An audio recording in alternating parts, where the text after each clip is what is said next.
fais de la lutherie pour instruments anciens à cordes pincées, période Renaissance, baroque, jusque la période romantique, ce qui fait déjà plusieurs centaines d'années d'histoire, hein. On est à peu près à 300 ans d'histoire. Et on me demande, les clients, les conservatoires, etc., me demandent des copies de ces instruments-là. Soit des copies pour l'étude, donc pour les gens qui sont dans les conservatoires, les élèves, ou des copies, donc on va dire haut de gamme ou de concert, pour des gens, des professionnels, ou des amateurs confirmés, ou même des collectionneurs.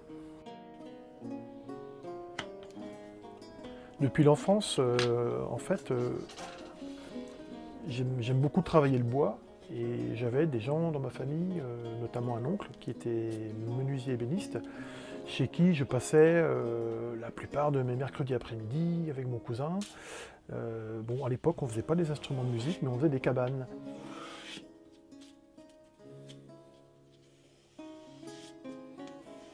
Moi, j'écoutais beaucoup de musique depuis que j'étais tout petit, et je fabriquais des guitares en contreplaqué, avec du fil de pêche dessus, pour pouvoir faire comme les Beatles, des gens comme ça, quoi.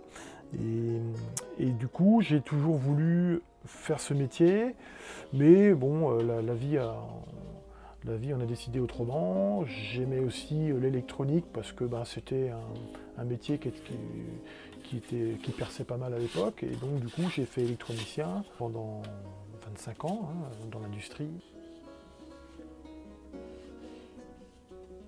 Un jour, j'ai quand même pris la décision de faire une formation, de chercher une formation du moins. Et j'ai passé un an chez un luthier dans son atelier, qu'il a bien voulu m'ouvrir. Donc j'ai appris ce métier en un an, ce qui est beaucoup pour une reconversion, mais ce qui est quand même peu pour ce genre de métier, sachant qu'un luthier en violon ou en instrument ancien à cordes pincées, c'est minimum 4 ans d'études. Donc voilà, j'ai eu la chance justement de rentrer dans son atelier. Et du coup, moi je me débrouille par moi-même, je suis plutôt assez autodidacte, hein. Après, c'est l'expérience, c'est un instrument, c'est deux instruments, c'est de la restauration qui fait que je continue à apprendre mon métier tous les jours, et je pense que je continuerai encore longtemps.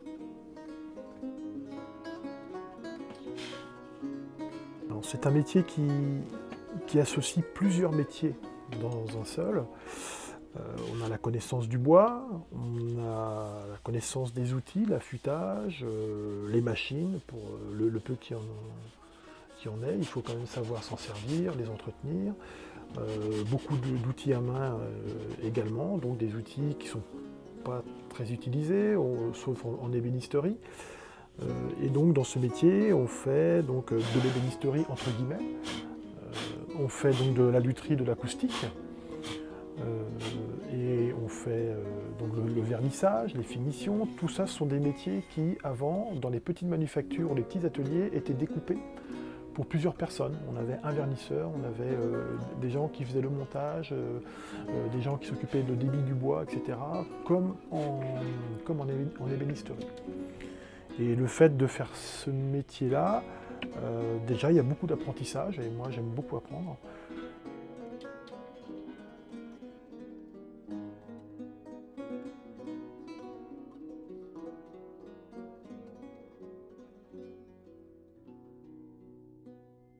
L'instrument est un chantier, et chaque pièce est un morceau de ce chantier. Et donc, quand on fait un chevalet, il y a plusieurs choses à mettre en place.